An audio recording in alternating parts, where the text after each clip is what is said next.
Hi viewers, இன்றைக்கி நம்ம சேனலில் சட்னி சீரீஸ் தான் பார்க்க போகிறோம். வேர்க்கடலை சட்னி எப்படி செய்கிறதுன்னு பார்க்கலாம் வாங்க.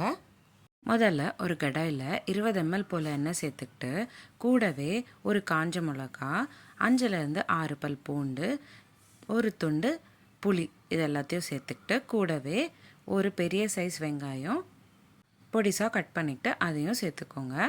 அடுத்ததாக கொஞ்சமாக கருவேப்பிலையும் சேர்த்துக்கோங்க. இந்த சட்னிக்கு தேவையான உப்பு கூடவே சேர்த்துக்கோங்க.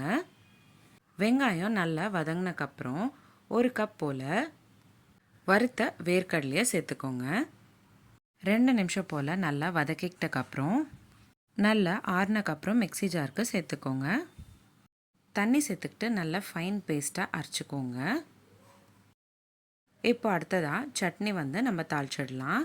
அதுக்கு ஒரு பேனில் 10 ml போல் எண்ணெய் சேர்த்துக்கிட்டு கூடவே அரை ஸ்பூன் கடுகு, கொஞ்சமாக கருவேப்பிலை சேர்த்துக்கிட்டு நம்ம அரைச்சி வச்சுருக்கிற வேர்க்கடலை சட்னியும் சேர்த்துக்கிட்டு நல்லா கலந்து விட்டுக்கிட்டிங்கன்னா சிம்பிள் அண்ட் ஈஸியாக அதே சமயம் ரொம்ப டேஸ்டியாக இருக்கக்கூடிய வேர்க்கடலை சட்னி ரெடி ஆயிடுச்சு. உங்களுக்கு இந்த வீடியோ பிடிச்சிருந்தால் லைக் பண்ணுங்கள், ஷேர் பண்ணுங்கள். இதே மாதிரி டெய்லி ஒரு ரெசிபி பார்க்குறதுக்கு என்னோடய சேனல் சப்ஸ்கிரைப் பண்ணிக்கோங்க. இந்த மாதிரி நிறைய சீரீஸ் நம்மளோட சேனலில் போஸ்ட் பண்ணியிருக்கோம்.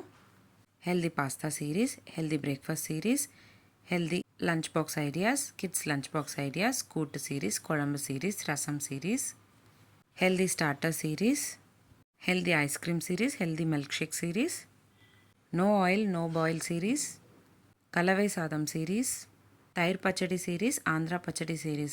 இந்த மாதிரி நிறைய சீரீஸ் நம்மளோட சேனலில் போஸ்ட் பண்ணியிருக்கோம். லிங்க்ஸ் எல்லாமே உங்களுக்கு நான் டிஸ்கிரிப்ஷன் பாக்ஸில் ஷேர் பண்ணுறேன். கண்டிப்பாக செக் பண்ணி பாருங்கள்.